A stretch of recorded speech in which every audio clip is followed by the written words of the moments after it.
നമസ്കാരം. Lights camera action എന്ന നമ്മുടെ ചാനലിലേക്ക് ഒരിക്കൽ കൂടി സ്വാഗതം. ഞാൻ നിങ്ങളുടെ ശാന്തിവിള ദിനേശ്.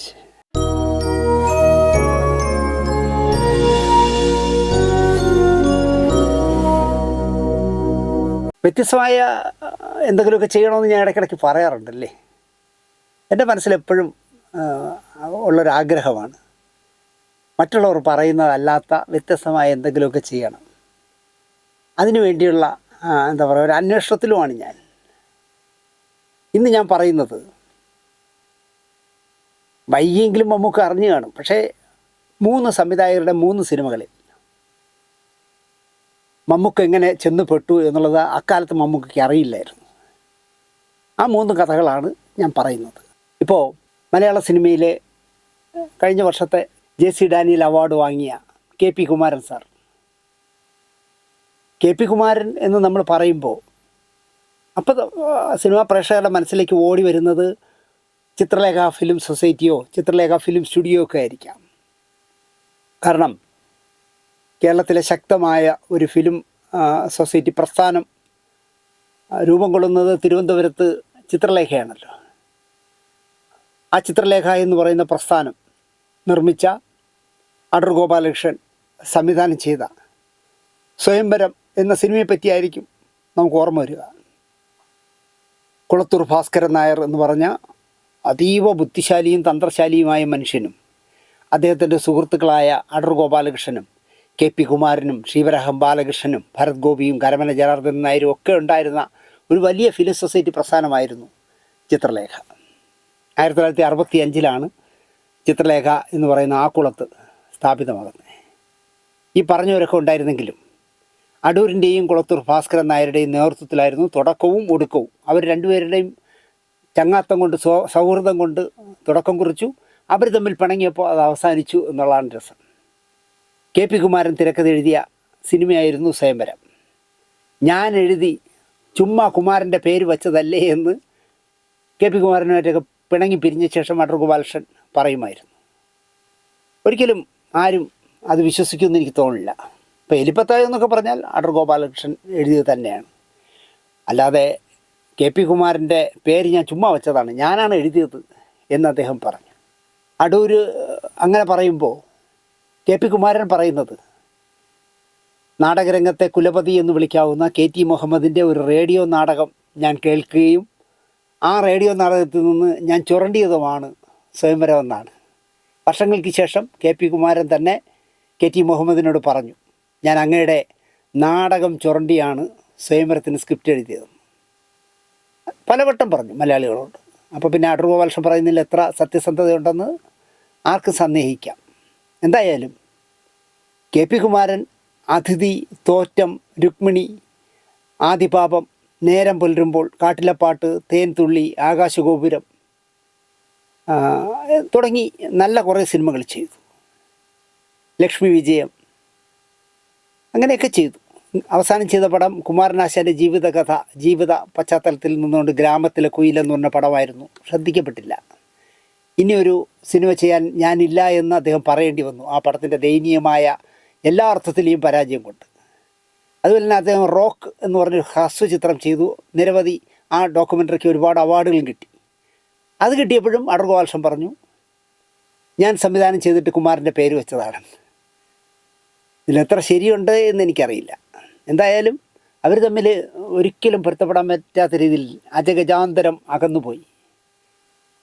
KP കുമാരനും കുളത്തൂർ ഭാസ്കരൻ നായരും ഒക്കെ ഒരു പക്ഷത്തും അടൂർ ഗോപാലകൃഷ്ണൻ ഒറ്റയ്ക്ക് ഒരു പക്ഷത്തും ആയിപ്പോയി. ഭരത് ഗോപി പോലും അടൂർ ഗോപാലകൃഷ്ണനായിട്ട് തെറ്റിപ്പിരിഞ്ഞല്ലോ.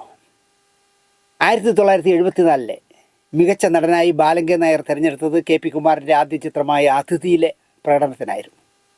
1988 ബേബി അഞ്ചു എന്ന് പറഞ്ഞ വളരെ രസകരമായി ഓളങ്ങൾ എന്ന് പറഞ്ഞ പടവടക്കം അല്ലെങ്കിൽ ആരാത്രി അടക്കം ഒരുപാട് സിനിമകളിൽ ബാലതാരമായി അഭിനയിച്ച ബേബി അഞ്ചു, അവരെ നായികയാക്കി KP കുമാരൻ രുക്മിണി എന്ന് പറഞ്ഞ മാധവിക്കുട്ടിയുടെ മനോഹരമായ ഒരു ചെറുകഥയെടുത്ത് സിനിമയാക്കി. അതിലെ രുക്മിണിയിലെ അഭിനയത്തിന് ബേബി അഞ്ചുവിന് മികച്ച നായികയ്ക്കുള്ള സംസ്ഥാന പുരസ്കാരം 1988 കിട്ടി. KP കുമാരൻ്റെ നേരം പുലരുമ്പോൾ എന്ന സിനിമയിൽ മമ്മൂട്ടി, മോഹൻലാൽ, ഭരത് ഗോപി, രമ്യകൃഷ്ണൻ എന്നിവരായിരുന്നു പ്രധാന വേഷക്കാർ. ഈ സിനിമയ്ക്കായി ഇല്ലാത്ത ഡേറ്റും സമയവും നൽകി മമ്മൂട്ടി സഹായിച്ച കഥ കെ പി കുമാരൻ തന്നെ പലപ്പോഴും നന്ദിയോടെ പറയാറുണ്ട്. കാരണം മമ്മൂട്ടി അടിവച്ച് ഒരു താരത്തിലേക്ക് കയറുന്ന സമയത്തായിരുന്നു നേരം പുലരുമ്പോഴെടുത്തത്. അങ്ങനെ നിരവധി, അതായത് ഒരു ദിവസം തന്നെ കീറി മുറിച്ച് പല സിനിമകളിൽ അഭിനയിച്ചുകൊണ്ടിരിക്കുന്ന ഒരു കാലഘട്ടത്തിൽ കെ പി കുമാറിനെ പോലെ വളരെ ലോ ബഡ്ജറ്റിൽ എടുക്കുന്ന ഒരു സിനിമയ്ക്ക് വേണ്ടിയൊന്നും വേറെ ആരെങ്കിലും ആണെങ്കിൽ ഡേറ്റ് കൊടുക്കില്ല. പക്ഷേ മമ്മൂട്ടി ആ പ്രോജക്റ്റിന് വേണ്ടി ഡേറ്റ് നൽകി എന്നെ സഹായിച്ചുവെന്ന് നന്ദിയോടെ തന്നെ കെ പി കുമാരൻ പറയുമായിരുന്നു. 1986 റിലീസായ സിനിമയാണ് നേരം പുലരുമ്പോൾ. വൈനിക്കുറുപ്പ് എഴുതി ജോൺസൺ സംഗീതം നൽകി യേശുദാസ് പാടിയ എൻ്റെ മൺവീടയിൽ എന്ന് പറഞ്ഞ മനോഹരമായൊരു പാട്ടൊക്കെ ഉള്ള പടമാണ്. രമ്യകൃഷ്ണൻ നായികയായ പടമാണ്. വിൽക്കാൻ്റെ സ്വപ്നങ്ങളിൽ 1980 തുടക്കം കുറിച്ച മമ്മൂട്ടി 1985 ആകുമ്പോഴേക്കും തിരക്കുള്ള നായകനായി വളർന്ന കാലം. 83 ആ രാത്രിയും ഇനിയെങ്കിലും കൂടെവിടെ മുതലായ സിനിമകൾ. 84 അക്ഷരങ്ങൾ, അതിരാത്രം, അടിയൊഴുക്കുകൾ, കാണാമറയത്ത്, ചക്കരയുമ്മ മുതലായ സൂപ്പർ ഹിറ്റ് സിനിമകൾ. 85 ആയപ്പോൾ അനുബന്ധം, മകൻ, എൻ്റെ മകൻ, മുഹൂർത്തം, 11:30, നിറക്കൂട്ട്, യാത്ര തുടങ്ങിയ സൂപ്പർ ഹിറ്റായ സിനിമകൾ. 100-ാം നാൾ പിന്നിട്ട സിനിമകളായിരുന്നു ഇതൊക്കെ. അങ്ങനെ താരപദവിയിലേക്ക് മമ്മൂട്ടി അപരോധിക്കുന്ന കാലമായിരുന്നു 85, 86 എന്ന് പറയുമ്പോൾ.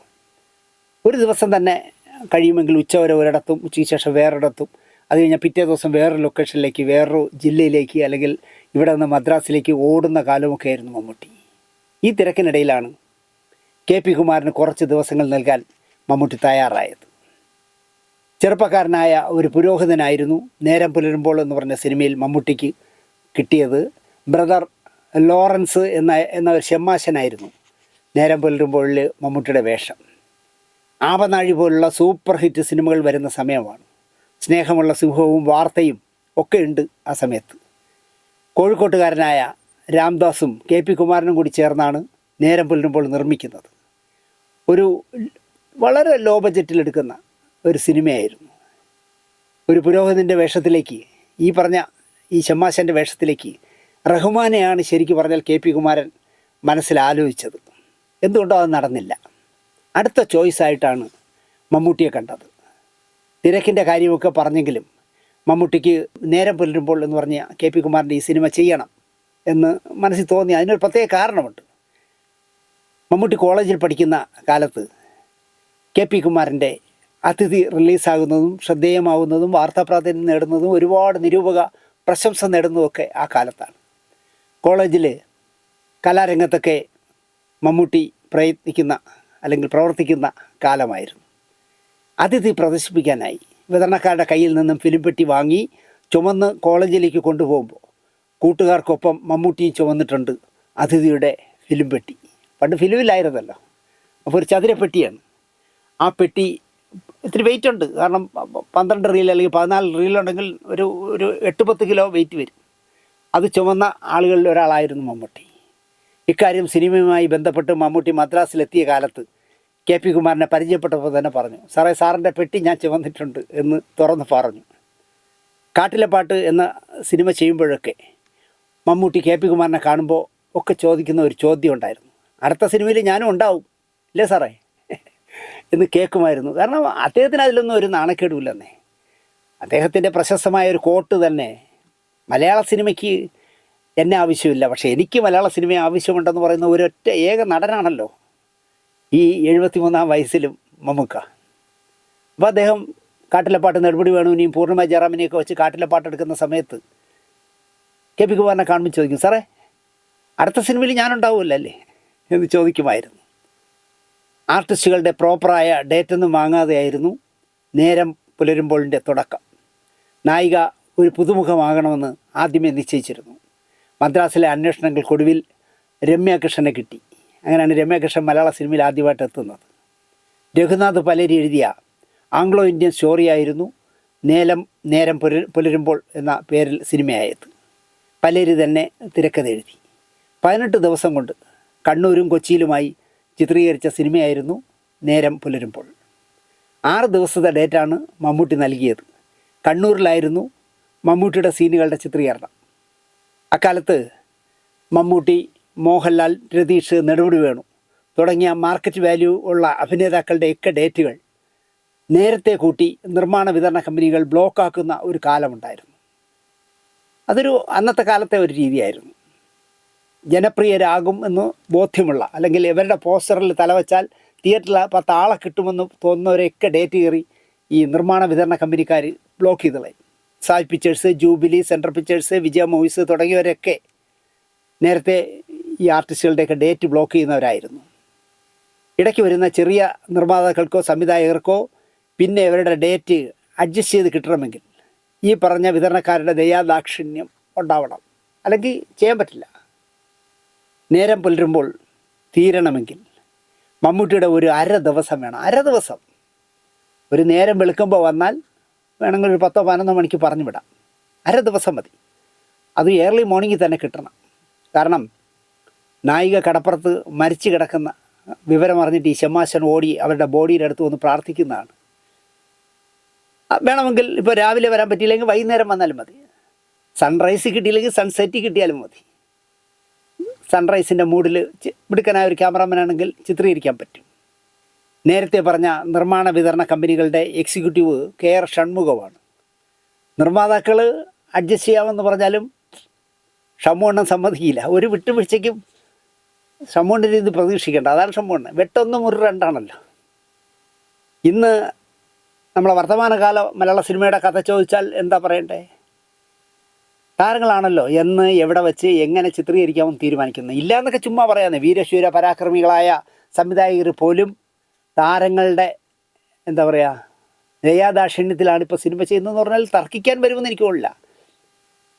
അടൂരിനെ പോലെ, ഹരിഹരനെ പോലെ ചുരുക്കം ചിലരെ മാറ്റി നിർത്താം. ബാക്കിയുള്ളവരൊക്കെ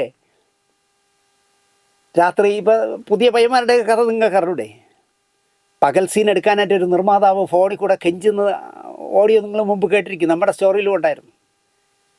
നായകൻ ചെറുക്കൻ പറയുകയാണ് അത് രാത്രി ഷൂട്ട് ചെയ്യാമെന്ന്. പകലെടുക്കാനുള്ള അത് രാത്രി വേണമെങ്കിൽ ഞാൻ രാത്രി 12 മണി കഴിഞ്ഞ് വരാമെന്ന്. കാരണം വലിച്ച് കുടിച്ച് കിടന്ന് ഉറങ്ങി നല്ല മൂടൊക്കെ അയച്ച ശേഷം ഒരു 12 മണിയാകുമ്പോൾ വരാം. അപ്പം നിർമ്മാതാവ് പറയുകയാണ് അങ്ങനെ പറയല്ലടാ, നീ ഒന്ന് സഹായിക്ക്. എനിക്ക് വരാനൊന്നും പറ്റില്ല. ഞാൻ വരണമെങ്കിൽ രാത്രി 12 മണിക്ക് വരാം. അപ്പം നിങ്ങൾ ആലോചിച്ച് നോക്കും, 3ാമത്തെ ബാറ്റിയൊക്കെ കൊടുക്കണം ലൈറ്റിന്. പകൽ മുഴുവൻ കുത്തി ഇരുന്നിട്ട് രാത്രി 12 മണിക്ക് പകൽ സീൻ എടുക്കാമെന്ന് പറയുന്ന കാലമായിരുന്നു. പക്ഷേ അന്നത്തെ കാലം അങ്ങനെ ആയിരുന്നില്ല. വിതരണക്കാരും നിർമ്മാതാക്കളും അല്ലെങ്കിൽ പ്രൊഡക്ഷൻ കൺട്രോളറായ KR ഷൺമുഖമൊക്കെ തീരുമാനിക്കും ഇന്ന് ആരെ വെച്ച് ഏത് സീൻ എവിടെ വെച്ച് എടുക്കാമെന്ന്. അത് നടന്നിരിക്കും. പക്ഷേ കാലം മാറിപ്പോയി. നാളെ എപ്പോൾ ഞാൻ വരണം എന്ന് ഇന്നൊരു നടനും തിരക്കുമെന്ന് എനിക്ക് തോന്നില്ല. നാളെ ഞാൻ 12 മണിക്ക് വരാം, അല്ലെങ്കിൽ ഞാനൊരു 3 മണിയാകുമ്പോൾ വരാം, എന്നെ ഒരു 6 മണിക്ക് വിടണം എന്നാൽ അവർ പറയും അയ്യോ വരാമെന്ന് പറഞ്ഞല്ലോ, നല്ല മനസ്സുള്ളവൻ എന്ന് പറഞ്ഞ് വിളിച്ചുകൊണ്ട് പോകും ഇപ്പോൾ ഉള്ളവന്മാരെ. ഇന്ന് ഏതെങ്കിലും ഒരു കൺട്രോളർ, ഇവിടെ ഒരുപാട് കൺട്രോളർമാർ നടപ്പുണ്ടല്ലോ, സിനിമയുടെ എല്ലാ ഭാരവും എൻ്റെ പോക്കറ്റിൽ കിടക്കുന്ന ഫോണിലാണെന്ന് വിചാരിക്കുന്ന ഒരുപാട് കൺട്രോളർമാരുണ്ട്. ഒരു റോളും ഇല്ലാന്നേ. ഒരു നിർമ്മാതാവ് അല്ലെങ്കിൽ ഒരു കൺട്രോളർക്ക് പ്രധാന നായകനോടോ നായികയോടോ നാളെ എടുക്കേണ്ടത് സൂര്യോദയ സമയത്താണ്. അതുകൊണ്ട് മാഡം അല്ലെങ്കിൽ സാർ താങ്കൾ രാവിലെ ഒരു 5 മണിക്ക് വരണം എന്ന് പറയുമെന്നുള്ള കാര്യം സംശയമാണ്. പറഞ്ഞാൽ തന്നെ അവർ വരും എന്നെനിക്ക് തോന്നുന്നില്ല. ഒരു നായകനും വരില്ല, ഒരു നായികയും വരില്ല. വരാമെന്നൊക്കെ പറയും, വരില്ല. അതാണ് അവസ്ഥ. പിന്നെ എനിക്ക് തോന്നുന്നത് ഇപ്പോഴത്തെ ഒരു കൺട്രോളറും ഒരു നിർമ്മാതാവും ഒരു നടനോടും ഇങ്ങനെയൊന്നും പറയുകയില്ല. അതൊക്കെ വേണമെങ്കിൽ എന്താ പറയുക, ഡേ ഫോർ നൈറ്റ് ഷൂട്ട് ചെയ്യുന്നത് പോലെയൊക്കെ അഡ്ജസ്റ്റ് ചെയ്ത് ഷൂട്ട് ചെയ്യാൻ മാത്രമേ ഇന്നും നടക്കുകയുള്ളൂ. നേരം പുലരുമ്പോൾ എന്ന് പറഞ്ഞ പടത്തിൻ്റെ ക്ലൈമാക്സ് ചിത്രീകരിക്കാൻ അര ദിവസം വേണം. അതിനായി പല ദിവസങ്ങളിലും മമ്മൂട്ടിയെ കണ്ടു. പക്ഷേ അദ്ദേഹത്തിൻ്റെ ഒരു ഡേറ്റും ഇല്ല. അതാണ് പ്രശ്നം. എല്ലാം വീതിച്ചു കൊടുത്തിരിക്കുകയാണ്. രക്ഷയില്ല. ഡേറ്റുകൾ മുഴുവൻ പലർക്കായി വീതം വെച്ച് കൊടുത്തിരിക്കുകയാണ്. അപ്പോൾ കൊച്ചിയിൽ ജോഷി സാറിൻ്റെ ശ്യാമ എന്ന് പറഞ്ഞ പടത്തിൻ്റെ ഷൂട്ടിംഗ് നടക്കുന്ന സമയമാണ്. KP കുമാരൻ ശ്യാമയുടെ സെറ്റിൽ ചെന്ന് മമ്മൂക്കയെ കണ്ടു. അപ്പോൾ ജോഷി സാർ വിട്ടുവീഴ്ച ചെയ്താലും അതിൻ്റെ എക്സിക്യൂട്ടീവ് എന്ന് പറയുന്ന ആരാ? KR ഷൺമുഖമല്ലേ. അര ദിവസം എങ്ങനെയെങ്കിലും വാങ്ങിത്തരണം. ജോയി തോമസിനോടും ജോഷിയോടും മമ്മൂട്ടി കാര്യം പറഞ്ഞു. KP കുമാരൻ ചെന്ന് പറഞ്ഞു എങ്ങനെയെങ്കിലും ഒരു അര ദിവസം ഒന്ന് അഡ്ജസ്റ്റ് ചെയ്ത് തരണം. അപ്പോൾ തന്നെ മമ്മൂട്ടി ഞാൻ ജോയി തോമസിനോട് സംസാരിക്കാം, നിർമ്മാതാവിനോട്. ഇല്ല എങ്കിൽ ഞാൻ ജോഷിയോട് സംസാരിക്കാം, അല്ലെങ്കിൽ KR ഷൺമുഖത്തോട് സംസാരിക്കാം എന്ന് ഏറ്റു. അര ദിവസമൊന്നും കഴിയില്ല, ഒരു 2-3 മണിക്കൂർ വേണമെങ്കിൽ വിട്ടുതരാം, നാളെ തന്നെ ചിത്രീകരിച്ചുള്ളൂ എന്നായി സംവിധായകൻ ജോഷി. ഷാമയിൽ നാദിയ മൊയ്തുവിൻ്റെ നായികനായി ഗ്ലാമർ വേഷത്തിലാണല്ലോ മമ്മൂട്ടി അഭിനയിച്ചിരിക്കുന്നത്. നേരം പുലരുമ്പോൾ എന്ന് പറഞ്ഞ സിനിമയിലെ ഷമ്മാശനാണെങ്കിൽ താടിയൊക്കെ വെച്ചാണ് അഭിനയിക്കാനുള്ളത്. ഗ്ലാമർ ഒട്ടും വേണ്ട. താടിയൊക്കെ എടുത്ത് കളഞ്ഞ മമ്മൂട്ടിയെ താടിക്കാരനാക്കുക തന്നെ വേണം. അത് മേക്കപ്പൻ ചെയ്യും, ഗതികേടല്ലേ. കണ്ടിന്യൂറ്റിയുടെ പ്രോബ്ലം വരാം, പക്ഷേ ക്ലൈമാക്സ് ചിത്രീകരിച്ചേ പറ്റൂ എന്ന് KP കുമാറിന് ബോധ്യമുണ്ട്. കൊച്ചി കടപ്പുറത്ത് ചിത്രീകരണം. നായികയായ രമ്യകൃഷ്ണൻ ചെയ്യുന്ന നാൻസി എന്ന് പറഞ്ഞ നായിക കഥാപാത്രം കടലിൽ ചാടി ആത്മഹത്യ ചെയ്ത ശേഷം വിവരമറിഞ്ഞെത്തിയ ഷമ്മാശൻ നാൻസിയുടെ ഡെഡ് ബോഡിക്ക് മുന്നിൽ മുട്ടുകുത്തി പ്രാർത്ഥിക്കുന്നതാണ് രംഗം. നേരം പുലരുന്ന സന്ദർഭത്തിൽ ചിത്രീകരിക്കണം. കുറച്ച് അഡ്ജസ്റ്റ്മെൻറ്റ് ചെയ്താൽ വൈകുന്നേരം വേണമെങ്കിലും ചിത്രീകരിക്കാം. പ്രഭാതമായിട്ടേ തോന്നുള്ളൂ. ഒന്ന് അഡ്ജസ്റ്റ് ചെയ്താൽ, ഗ്രേഡിങ്ങിലൊക്കെ അല്പം സ്വല്പം വിട്ടുവീഴ്ചയൊക്കെ ചെയ്താൽ വൈകുന്നേരം ഷൂട്ട് ചെയ്താലും നേരം പുലരുമ്പോഴെന്ന് തന്നെ തോന്നും. നേരം പുലരുമ്പോൾ എന്ന് സിനിമയ്ക്ക് പേരിട്ടത് പോലും ക്ലൈമാക്സ് മനസ്സിൽ കണ്ടിട്ടാണ്. ഇത്തരം മൂടി ചിത്രീകരിക്കാൻ വിദഗ്ധനായ വസന്ത് കുമാറാണ് ഈ പടത്തിൻ്റെ ഛായാഗ്രാഹകൻ. ഇപ്പോൾ വസന്ത് എവിടെയുണ്ടെന്ന് എനിക്കറിയില്ല. ഞാൻ ആദ്യമായിട്ട് വർക്ക് ചെയ്ത ഊഴം എന്ന് പറഞ്ഞ തിയേറ്ററിൽ വന്ന, ആദ്യമായിട്ട് തിയേറ്ററിൽ വന്ന ഞാൻ വർക്ക് ചെയ്ത ഊഴം എന്ന് പറഞ്ഞ സിനിമയുടെ ക്യാമറമാൻ കുറച്ച് ദിവസം ക്ലാഷ് വർക്ക് ചെയ്യാൻ വന്നത് വസന്ത് കുമാറായിരുന്നു. അപ്പോൾ കാണാനഴകുള്ള മാണിക്യക്കുയിലേ എന്നുള്ള ദേവനും പാർവതിയുമുള്ളൊരു പാട്ട് സീൻ ചിത്രീകരിക്കണം. അതിലെ ഒരു സീക്വൻസ് എന്ന് പറയുന്നത് ഒരമ്പലത്തിൽ വിളക്കുകളെല്ലാം കത്തിച്ചിട്ട് ദീപാരാധന സമയത്ത് ഇവർ രണ്ടുപേരും നിന്ന് പ്രാർത്ഥിക്കുന്നതാണ്. ഒരമ്പലം കണ്ടുവച്ചു ആർട്ട് ഡയറക്ടർ മഹേന്ദ്രൻ കവലയൂർ, മരിച്ചുപോയ മഹേന്ദ്രൻ കവലയൂരായിരുന്നു ആർട്ട് ഡയറക്ടർ. അപ്പോൾ ഉച്ച വരെ ഒരു ഊണ് കഴിഞ്ഞ് 3-4 മണി വരെ വേറെ ഇവിടെ ഔട്ട്ഡോർ ഷൂട്ട് ചെയ്തിട്ട് ഈ അമ്പലം ഷൂട്ട് ചെയ്യാനായിട്ട് ഞങ്ങളെല്ലാം കൂടെ അവിടെ ചെന്നു. അവിടെ ചെല്ലുമ്പോഴാണ് അറിയുന്നത് ജനറേറ്റർ അമ്പലത്തിനടുത്ത് എത്തില്ല. ആർട്ട് ഡയറക്ടർ അത് ചിന്തിച്ചില്ല. അപ്പോൾ ജനറേറ്റർ എത്തിയില്ല എങ്കിൽ സന്ധ്യസമയത്ത് ലൈറ്റില്ലാതെ എങ്ങനെ ഷൂട്ട് ചെയ്യും? ആകെ പ്രശ്നമായി. വിവരം അറിഞ്ഞ വസന്ത് കുമാർ ഒരു ടെൻഷനും ഇല്ലാതെ ഹരികുമാർ സാറിനോട് പറഞ്ഞു, ഞാൻ ഷൂട്ട് ചെയ്ത് തരാം. നിങ്ങൾ ഇനി കാണാനഴകുള്ള മാണിക്യക്കുയിലേ എന്നുള്ള MK അർജുന മാഷ് സംഗീതം നൽകിയ കുറുപ്പ് സാർ എഴുതിയ ആ പാട്ട്, വേണുഗോപാൽ പാടിയ ആ പാട്ട് നിങ്ങൾ കേൾക്കുകയാണെങ്കിൽ, ആ വിഷ്വൽ കാണുകയാണെങ്കിൽ നിങ്ങൾ ശ്രദ്ധിച്ചോളൂ. അതിലൊരു അമ്പലത്തിൻ്റെ മുന്നിൽ ദേവനും പാർവതിയും പ്രാർത്ഥിക്കുന്ന ആ 3 സീക്വൻസ് ഈ കൽത്തൂണിലുള്ള വിളക്കിലുള്ള ആ വിളക്കിൻ്റെ വെളിച്ചത്തിൽ വെച്ചാണ് ചിത്രീകരിച്ചിരിക്കുന്നത്. ജനറേറ്റർ എത്താത്തതുകൊണ്ട് എന്ത് മനോഹരമായിട്ട് ആ വിഷ്വൽ വസന്ത് കുമാർ ഷൂട്ട് ചെയ്തതെന്ന് നിങ്ങൾക്ക് കാണാം. അപ്പോൾ അദ്ദേഹമാണ് എന്താ പറയുക, ഈ സിനിമ നേരം പുലരുമ്പോൾ എന്ന് പറഞ്ഞ സിനിമയുടെ ക്യാമറാമാൻ. ഇത്തരം മൂഡുകൾ ചിത്രീകരിക്കാൻ അദ്ദേഹത്തിനൊരു പ്രത്യേക ബിരുദ് തന്നെ ഉണ്ട് എന്ന് പറയാം. സൂര്യവെളിച്ചം വന്നു തുടങ്ങും മുൻപേ ചിത്രീകരിക്കാനായി സംവിധായകനും ഛായാഗ്രാഹകനും പ്ലാൻ ചെയ്തു. പക്ഷേ മമ്മൂട്ടിയെ കിട്ടുന്നത് ശ്യാമയുടെ സെറ്റിൽ ഉച്ചയ്ക്ക് ബ്രേക്ക് പറയുമ്പോൾ, ഊണിന് വേണ്ടി 1 മണിക്കൂർ ബ്രേക്ക് പറയുമല്ലോ, അപ്പോഴാണ് ഒരു 3 മണിക്കൂർ അനുവദിച്ചത്. ആ ബ്രേക്ക് പറയുന്ന സമയം നട്ടുച്ചയ്ക്ക് കിട്ടി. അയ്യോ അത് പറ്റില്ല എന്ന് പറഞ്ഞാൽ, ഈ സമയത്ത് ചെയ്യാൻ പറ്റില്ല എന്ന് പറഞ്ഞാൽ പടം കിടന്നു പോകും. അത് നന്നായിട്ട് അറിയാവുന്ന KP കുമാരൻ ഉച്ചയെങ്കിൽ ഉച്ച, രാത്രിയെങ്കിൽ രാത്രി എന്നുള്ള രീതിയിൽ ആ ഡേറ്റ് ശരി, അത് മതി, നാളെ ഉച്ചയ്ക്ക് തന്നാൽ മതി. നേരം പുലരുമ്പോൾ തീർക്കാനായി KP കുമാരൻ എന്ന സംവിധായകൻ നടത്തുന്ന സ്ട്രഗിള് വ്യക്തമായും മമ്മൂട്ടിക്ക് അറിയാമായിരുന്നു. അതുകൊണ്ട് തന്നെ എങ്ങനെയും നേരം പുലരുമ്പോൾ തീർക്കണമെന്ന് മമ്മൂട്ടിക്കും ഒരു വാശി പോലെ ഉണ്ടായിരുന്നു, അല്ലെങ്കിൽ അദ്ദേഹത്തിൻ്റെ ഒരു ആവശ്യമായി മാറി.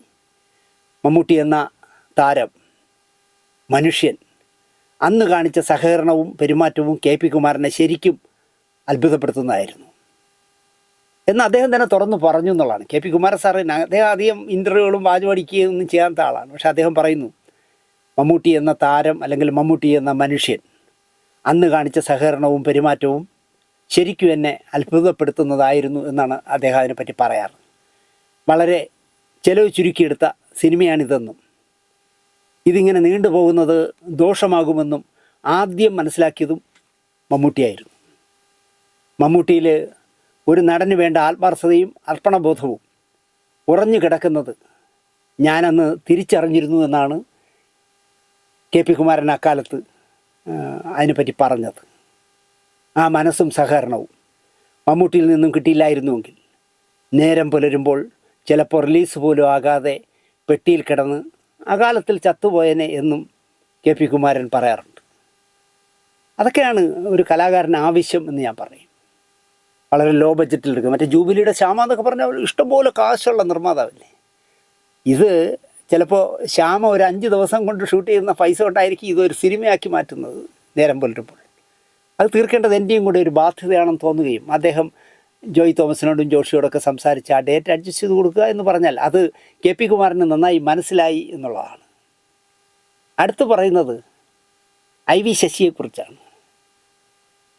1980 എം ആസാദിൻ്റെ വിൽക്കാനുണ്ട് സ്വപ്നങ്ങളിൽ മാധവൻകുട്ടി എന്ന തല്ലുകൊള്ളിയായ കഥാപാത്രത്തെയാണല്ലോ സ്ക്രീനിൽ ആദ്യമായി നമ്മൾ കണ്ടത് മമ്മൂട്ടിയെ. അനുഭവങ്ങൾ പാളിച്ചകൾ എന്ന് പറഞ്ഞ സേതുമാധവൻ സാറിൻ്റെ പടമോ കെ നാരായണൻ്റെ കാലചക്രമോ ചർച്ച ചെയ്യപ്പെടാവുന്ന സിനിമകളായിരുന്നില്ല.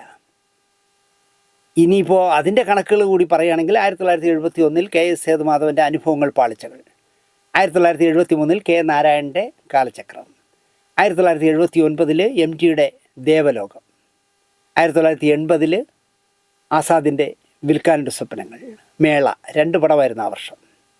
1981 ശ്രീകുമാരൻ തമ്പിയുടെ മുന്നേറ്റം, പി ജി വിശ്വംഭരൻ്റെ സ്ഫോടനം, പി ജി വിശ്വംഭരൻ്റെ തന്നെ ഒരു തിര പിന്നെയും തിര, പി കെ ജോസഫിൻ്റെ സിനിമ, പിന്നെ ഐ വി ശശിയുടെ 2 സിനിമകൾ. പി കെ ജോസഫിൻ്റെ എനിക്ക് തോന്നുന്നു ഊതിക്കച്ചപ്പൻ, ഐ വി ശശിയുടെ 2 സിനിമകൾ തൃഷ്ണയും അഹിംസയും അടക്കം 6 സിനിമകൾ അദ്ദേഹം 81 ചെയ്തു. വിൽക്കാനുണ്ട് സ്വപ്നങ്ങൾക്ക് പിന്നാലെ അന്നത്തെ പ്രശസ്ത സംവിധായകരിൽ ഒരാളായ പി ജി വിശ്വംഭരൻ സ്ഫോടനത്തിലെ തങ്കപ്പൻ എന്ന വേഷം കൊടുത്തു മമ്മൂട്ടിക്ക്. വലിയ വാർത്താ പ്രാധാന്യം നേടി. കാരണം ഹിറ്റ് മേക്കറായ പി ജി വിശ്വംഭരൻ്റെ സിനിമയിൽ മമ്മൂട്ടി അഭിനയിക്കുന്നു, 2ാമത്തെ സിനിമയായിട്ട് അഭിനയിക്കുന്നു എന്ന് പറയുമ്പോൾ നല്ല പേരുണ്ടാക്കി. വിജയ മൂവ്സിൻ്റെ ബാബു സെവീറും നടി ഷീലയും നടൻ ജയനും കൂടി നിർമ്മിക്കാനിരുന്ന ചിത്രമായിരുന്നു സ്ഫോടനം. ഇവർ 3 പേരും കൂടിയാണ് നിർമ്മിക്കാനിരുന്നത്. ജയൻ്റെ അകാലത്തിലെ വിയോഗം മമ്മൂട്ടിയിലേക്ക് ആ വേഷം എത്തിച്ചു. പിന്നാലെ ശ്രീകുമാരൻ തമ്പിയുടെ മുന്നേറ്റത്തിൽ രാജപ്പൻ എന്ന വേഷത്തിലേക്ക് ക്ഷണിച്ചു. ഇതും ഒരു ഭാഗ്യമായിരുന്നു. കാരണം മധുസാറിനെയും സുകുമാരനെയും നായകന്മാരാക്കി ചെയ്യാനിരുന്ന സിനിമയായിരുന്നു മുന്നേറ്റം. തമിഴിൽ എസ് പി മുത്തുരാമൻ സംവിധാനം ചെയ്ത ഭുവന ഒരു കേൾവിക്കുറി എന്ന ചിത്രത്തിൻ്റെ റീമേക്കാണല്ലോ മുന്നേറ്റം. രജനീകാന്തും ശിവകുമാറും ചെയ്ത വേഷങ്ങൾ മധുവും സുകുമാരനും ചെയ്യുമെന്ന് ഉറപ്പിച്ചു. പക്ഷേ പ്രതിഫല കാര്യത്തിൽ തർക്കമായി സുകുമാരനുമായിട്ട്.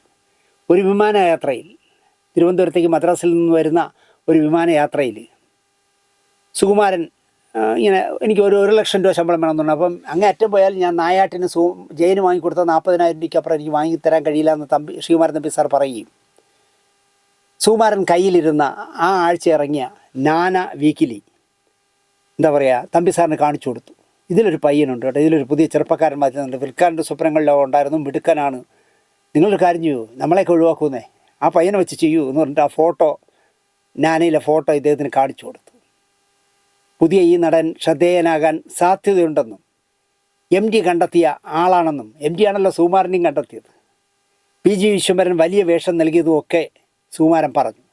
എന്നാൽ മധുവും സുകുമാരനും എന്നുള്ളത് മാറ്റി തുഷാരത്തിലൂടെ നായകനായി ശ്രദ്ധേയനായി മാറിയ ജയന് പകരക്കാരനാണല്ലോ തുഷാരത്തിൽ രതീഷും മമ്മൂട്ടിയും ആകാവുന്ന തീരുമാനത്തിലെത്തി. മുന്നേറ്റത്തിൻ്റെ സെറ്റിൽ പോയിട്ടുള്ള ഐ വി ശശി മമ്മൂട്ടിയെ കണ്ടിട്ടുണ്ട്. തിയേറ്റർ സ്ക്രീനിൽ സംവിധാനം ഐ വി ശശി എന്നെഴുതി കാണിച്ചാൽ നിലയ്ക്കാത്ത കയ്യടി കിട്ടുന്ന അത്രയും പ്രശസ്തനായിരുന്നു അക്കാലത്ത് ഐ വി ശശി. ഞാനൊക്കെ 2 പേരുടെ പേരല്ലേ കൈയടിച്ചിട്ടുള്ളൂ സ്ക്രീനിൽ. ഒന്ന് സംവിധാനം ഐ വി ശശി എന്ന് എഴുതി കാണിക്കുമ്പോൾ കൈയടിക്കുമായിരുന്നു. സ്റ്റണ്ട് ത്യാഗരാജൻ എന്നെഴുതി കാണിക്കുമ്പോഴും ഞാൻ കൈയടിച്ചിട്ടുണ്ട്. എനിക്ക് നല്ല ഓർമ്മയുണ്ടത്. എന്തുകൊണ്ടോ ത്യാഗരാജ മാഷിനെ കണ്ടിട്ടൊന്നുമില്ല, പക്ഷേ സ്റ്റണ്ട് ത്യാഗരാജൻ എന്നെഴുതി കാണിച്ചാൽ കൈയടിക്കുമായിരുന്നു. എം ടിയുടെ തിരക്കഥയിൽ ഐ വി ശശി തൃഷ്ണ എന്ന് പറഞ്ഞ സിനിമ ചെയ്യുകയാണ്. താരങ്ങളില്ലാതെയും താരങ്ങളെ വച്ചുമൊക്കെ വിജയ സിനിമകൾ എടുത്ത സംവിധാനമാണല്ലോ ഐ വി ശശി. ജയനെ നായകനാക്കി തുടർച്ചയായി സൂപ്പർ ഹിറ്റുകൾ സംവിധാനം ചെയ്ത ഐ വി ശശി. ഒരൊറ്റ വർഷമേ ജയനുമായി ഐ വി ശശി സൂപ്പർ ഹിറ്റുകൾ ഉണ്ടാക്കിയുള്ളൂ എന്നുള്ളതാണ് ഒരു ഭാഗ്യക്കേട് എന്ന് പറയാം. 1980 അങ്ങാടി, കാന്തവലയം, കരിമ്പന, മീൻ 4 പടമേ ഐ വി ശശിയും ജയനുമായിട്ട് ചേർന്ന് ചെയ്തിട്ടുള്ളൂ. പക്ഷേ നമുക്ക് ജയൻ്റെ ചരിത്രം പരിശോധിച്ചാൽ ഐ വി ശശിയുമായിട്ട് ഒരുപാട് സൂപ്പർ ഹിറ്റുകൾ നമുക്ക് സമ്മാനിച്ചു എന്ന് തോന്നുന്നു. ഈ 4 സിനിമകളുടെ വലിയ വിജയം കൊണ്ടായിരിക്കാം. അടുത്തത് പട്ടാള ബാക്ക്ഗ്രൗണ്ടിൽ ഒരു സിനിമ തുഷാരം. പ്ലാൻ ചെയ്ത് വരുമ്പോഴേക്കും ജയൻ മരിച്ചു. നിങ്ങൾ ആലോചിക്കുക, രതീഷിൻ്റെ വേഷത്തിൽ ആ പട്ടാളക്കാരനായിട്ട് ജയനായിരുന്നുവെങ്കിൽ, അദ്ദേഹത്തിൻ്റെ സ്വന്തം ശബ്ദത്തിൽ ഹിന്ദിയിലൊക്കെ ഡബ് ചെയ്തിരുന്നെങ്കിൽ, അദ്ദേഹം നേവൽ ഉദ്യോഗസ്ഥനായതുകൊണ്ട് നന്നായിട്ട് ഹിന്ദി പറയാൻ കഴിയുമല്ലോ. പകരം രതീഷിനെ നായകനാക്കി.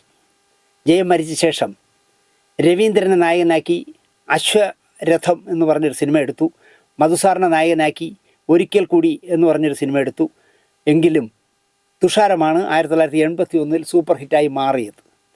പത്മരാജൻ്റെയും ഷെരീഫിൻ്റെയും ജോൺ പോളിൻ്റെയും ഒക്കെ സിനിമകൾ ചെയ്ത, അവരുടെ തിരക്കഥകളിൽ നിന്ന് സിനിമകൾ ചെയ്ത കോഴിക്കോട്ടുകാരനായ IV ശശി, പക്ഷേ കോഴിക്കോട്ടുകാരനായ MTയുടെ ഒരു തിരക്കഥ സിനിമയാക്കിയിട്ടില്ലായിരുന്നു അതുവരെ.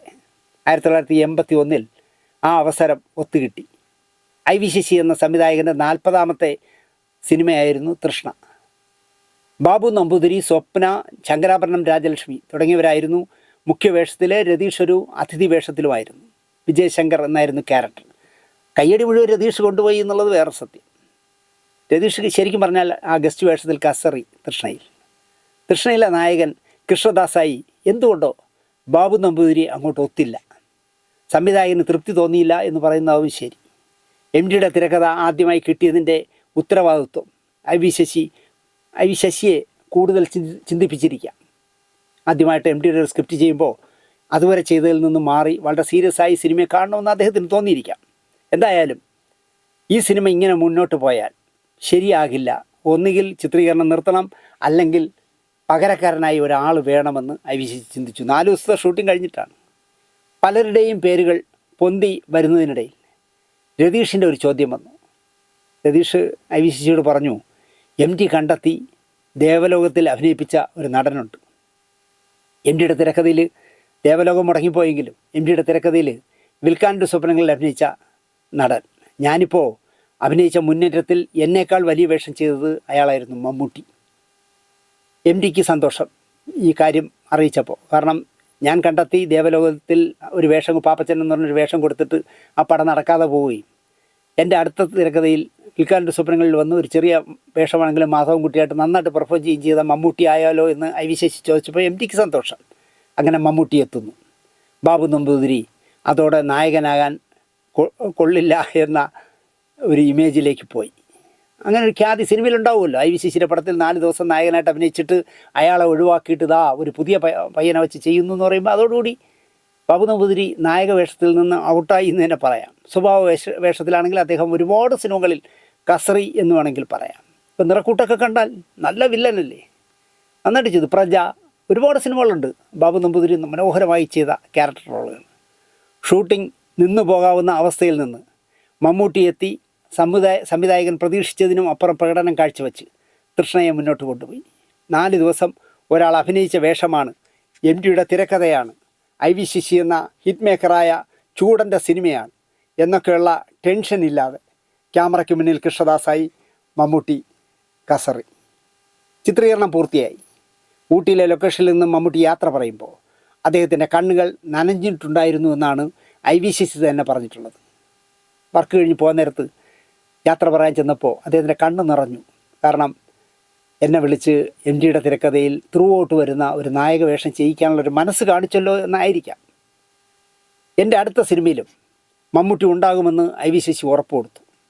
ആ സന്തോഷത്തോടെയാണ് മമ്മൂട്ടി ലൊക്കേഷൻ വിട്ടു പോയത്.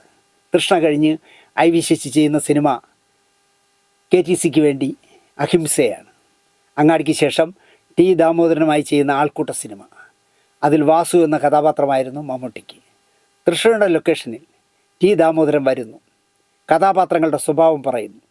അതിൽ വാസു ആവുന്നത് മമ്മൂട്ടിയാണെന്ന് ഉറപ്പിക്കുന്നു. അഹിംസ കൂടി കഴിഞ്ഞതോടെ IV ശശി സിനിമകളിൽ സ്ഥിരം നായകനായി മാറുന്നു മമ്മൂട്ടി. 36 IV ശശി സിനിമകളിൽ മമ്മൂട്ടി നായകനായിരുന്നു. അപ്പോൾ തന്നെ നമുക്ക് മനസ്സിലാകാമല്ലോ അതിൻ്റെ ആഴം. ആവനാഴിയും അതിരാത്രവും 2ാം ഭാഗവും ഉണ്ടായി. ലോഹിതദാസിൻ്റെ തിരക്കഥയിൽ പുലിയെ പിടിക്കാൻ വരുന്ന വാറുണ്ണിയായി മൃഗയിൽ മമ്മൂട്ടി അഭിനയിച്ചത് നമ്മളെല്ലാവരും കണ്ട സിനിമയാണല്ലോ. KRG എന്ന തമിഴിലെ വലിയ നിർമ്മാതാവാണ് മൃഗയുടെ പ്രൊഡ്യൂസർ. നാട്ടിലിറങ്ങിയ പുലിയെ പിടിക്കാൻ വരുന്ന ഒരുത്തൻ്റെ കഥ, മമ്മൂട്ടി നായകൻ. ഇതിലപ്പുറം ഒന്നും KRG തിരക്കിയില്ല ഐ വി ശശിയോട്. കാരണം കൂടുതലൊന്നും ചോദിക്കാനും പറ്റില്ല ഐ വി ശശിയോട്. നമുക്കറിയാം, ഗ്ലാമർ നായകനായ മമ്മൂട്ടി ഇത്രയും വികൃതമായ ഒരു വേഷം ചെയ്തത് മറ്റൊരു സിനിമയിലും ചെയ്തിട്ടില്ല. വാറുണ്ണിയെ പോലെ വേറെ ഒരു സിനിമയിലും മമ്മൂട്ടി ബോറായി ഇത്രയും എന്താ പറയുക അഗ്ലിയായ ഒരു വേഷം ചെയ്തിട്ടില്ല. മൃഗയുടെ ചിത്രീകരണം പാലക്കാട്ട് നടക്കുന്നിടയിൽ നിർമ്മാതാവ് KRG ലൊക്കേഷനിൽ വന്നു. ചിത്രീകരണത്തിനിടയിൽ മമ്മൂട്ടി സാർ എങ്കേ എന്ന് KRG എന്ന് പറയുന്ന K. രാജഗോപാൽ ചോദിച്ചുകൊണ്ടേയിരുന്നു. ഐ വി ശശിയുടെ അടുത്ത് വാറുണ്ണിയായ മമ്മൂട്ടി ഇരിപ്പുണ്ടായിരുന്നു. അത് മമ്മൂട്ടിയാണ് എന്നറിയാതെയായിരുന്നു ചോദ്യം. തൻ്റെ അടുത്തിരിക്കുന്നത് മമ്മൂട്ടിയാണ് എന്നറിഞ്ഞ KRG പെട്ടെന്ന് ചൂടായി. മമ്മൂട്ടി സിനിമകൾ കാണാൻ പ്രേക്ഷകർ വരുന്നത് മമ്മൂട്ടിയുടെ ഗ്ലാമർ കാണാനാണ്. ഈ മാതിരിയുള്ള കോലം കെട്ടലൊന്നും ആർക്കും ഇഷ്ടപ്പെടുമെന്ന് തോന്നുന്നില്ല എന്ന് പച്ചയ്ക്ക് പരസ്യമായി തന്നെ അദ്ദേഹം പറഞ്ഞു. ഇങ്ങനെയൊക്കെയുള്ള കോപ്പറേറ്റുകൾ കാണിച്ചു വെച്ചാൽ തിയേറ്ററിൽ ആര് വരും എന്നായിരുന്നു അദ്ദേഹത്തിൻ്റെ സന്ദേഹം. അത് വലിയ ചർച്ചയായി അക്കാലത്ത്. ഈ സിനിമ നന്നായി പൊട്ടുമെന്ന് കാശ് മുടക്കുന്ന നിർമ്മാതാവ് KRG തന്നെ പ്രഖ്യാപിച്ചു. വാറുണ്ണിയായി മമ്മൂട്ടിയെ മാറ്റിമറിച്ച MO ദേവസ്യ എന്ന മേക്കപ്പ് മാനോട് താൻ എന്താണ് ഈ കാണിച്ചു വച്ചിരിക്കുന്നത് എന്നായിരുന്നു KRG ചോദിച്ചത്. പക്ഷേ പിൽക്കാലത്ത് എന്താ സംഭവിച്ച, പടം സൂപ്പർ ഹിറ്റായി അവാർഡുകൾ നേടിയെടുത്തു എന്നുള്ളത് ചരിത്രം. 1921 എന്ന സിനിമയുടെ ചിത്രീകരണം മലപ്പുറത്ത് നടക്കുന്ന സമയത്തെ ഒരനുഭവം കൂടി പറയാം ഐ വി ശശിയുമായിട്ട് ബന്ധപ്പെട്ടത്. ഒരു പുഴയുടെ തീരത്ത് വെയിലും ചൂടും സഹിക്കാനാവാതെ ചിത്രീകരണം നടക്കുകയാണ്. ഷൂട്ടിംഗ് കാണാൻ വന്നവരിൽ ഒരുത്തൻ എന്തോ പറഞ്ഞ് കളിയാക്കി ചിരിച്ചു. എന്തുകൊണ്ടോ അവൻ്റെ ആ കമൻറ്റ് ഐ വി ശശിക്ക് ഇഷ്ടപ്പെട്ടില്ല. ഷൂട്ടിംഗ് നടക്കുന്നതിനിടയിൽ ഇത്തരം കമൻറ്റുകളും കൂക്കിവിളിയും ശ്രദ്ധ മാറ്റും എന്ന് വിശ്വസിക്കുന്ന ഒരാളാണ് ഐ വി ശശി. വർക്കിനിടയിൽ ഇത്തരം ഡിസ്റ്റർബ്ഡ് വന്നാൽ പെട്ടെന്ന് ദേഷ്യം വരുന്ന സ്വഭാവക്കാരനാണ് ഐ വി ശശി. ഒന്നും മടിച്ചില്ല, ആ കമൻ്റ് അടിച്ച് കൂക്കി വിളിച്ചവനെ ഒരൊറ്റ അടി വെച്ച് കൊടുത്ത ഐ വി ശശി. അത് വലിയ പ്രശ്നമായി. കുറേ പേർ ഒരു സംവിധായകൻ നമ്മുടെ നാട്ടിൽ വന്ന് നമ്മുടെ നാട്ടിലുള്ള ഒരുത്തനെ തല്ലിയത് മോശമായെന്നും അവന് കൃത്യമായി അടി കിട്ടാനുള്ള എല്ലാ യോഗ്യതയും ഉള്ളതുകൊണ്ടാണ് അടി കിട്ടിയതെന്ന് ഒരു വിഭാഗവും ഷൂട്ടിംഗ് ലൊക്കേഷനിൽ പരസ്പരം പോരടിച്ചു. രണ്ട് പക്ഷമായി മാറി. കുറേ നേരത്തെ ഒച്ചപ്പാടിനും ബഹളങ്ങൾക്ക് ശേഷം ചിത്രീകരണം വീണ്ടും തുടർന്നു. മറ്റേ അടി കൊണ്ടവൻ പോയി. കുറച്ച് കഴിഞ്ഞപ്പോൾ അതാ വരുന്നു അടി കൊണ്ടവനും ഒരു സംഘവും. കയ്യിൽ കുറുവടികൾ, വാള് മുതലായവയുമായിട്ടാണ് അവർ വരുന്നത്. അവർക്ക് ഒരൊറ്റ ആവശ്യമേ ഉള്ളൂ, ഐ വി ശശിയെ തല്ലണം. ഞങ്ങളുടെ നാട്ടിൽ വന്ന് ഞങ്ങളെ ഒരുത്തനെ തല്ലിയിട്ട് അങ്ങനെ പോണ്ട, ഇനി ഏത് കൊടി കെട്ടിയവനായാലും ശരി അവനെ തിരിച്ച് ഞങ്ങൾക്കൊരു തല്ല് കൊടുക്കണം എന്നാണ് അവർ പറയുന്നത്. സ്ഥലമാണെങ്കിൽ മലപ്പുറവുമാണ്. പെട്ടെന്ന് അവിടേക്ക് മമ്മൂട്ടി വന്നു. ശശിയേട്ടൻ മാറിക്കോ എന്ന് പറഞ്ഞ് അദ്ദേഹത്തെ യൂണിറ്റ് വാനിൽ കയറ്റിയിരുത്തി. വീരശൂര പരാക്രമികളുമായി മമ്മൂട്ടി സംസാരിച്ചു. അവരെ ശാന്തരാക്കി. വടിയും വാളും ഒക്കെ ആയവർ വടിയും വാളും ഒക്കെ ആയിട്ട് ഇപ്പം വെട്ടിക്കളയും ഒടിച്ചുകളയും എന്നൊക്കെ പറയാനല്ലോ വന്നത്. വലിയൊരു ഇഷ്യൂ ആക്കി മാറാവുന്ന സംഭവമായിരുന്നു. കണ്ണിൽ കണ്ടതൊക്കെ തല്ലി തകർക്കുക, യൂണിറ്റ് വാനിൻ്റെ ഗ്ലാസ്, ലൈറ്റിൻ്റെ ഒക്കെ ചില്ലുകൾ എല്ലാം അടിച്ച് പൊട്ടിക്കണമെന്ന് പറഞ്ഞാണ് വന്നത്. എതിർക്കാൻ വരുന്നവർ ആരെങ്കിലും ഷൂട്ടിങ്ങിലുള്ള 10-100 പേരുണ്ടാവുമല്ലോ, അതിലാരെങ്കിലും നമ്മളോട് തിരിച്ച് നമ്മളെ എതിർക്കാൻ വന്നാൽ അവനെയും തട്ടിക്കളയാം എന്നുള്ള രീതിയിലാണ് ഇവർ വന്നത്. ഇതിനിടയിൽ കൂടി ഐ വി ശശിക്ക് 4 കൊടുക്കണം, ഇതാണ് അവരുടെ ചിന്ത. ആരെയും കൂസാതെ കടന്നുവന്ന ആ ടീമിനെ മമ്മൂട്ടി സന്ദർഭോചിതമായി ഇടപെട്ട് ഒതുക്കി വിട്ടതിനാൽ പ്രശ്നം രൂക്ഷമായില്ല. ഐ വി ശശി സിനിമയിലുണ്ടായ 2 ആൾമാറാട്ട കഥ കൂടി പറയാം. അതും കൂടി പറഞ്ഞാലേ ഇത് പൂർത്തിയാവും. ഐ വി ശശിയുടെ നേതൃത്വത്തിൽ ഒരു സിനിമ നിർമ്മാണ കമ്പനി രൂപം കൊണ്ടു. കാസിനോ എന്നായിരുന്നു ആ നിർമ്മാണ കമ്പനിയുടെ പേര്.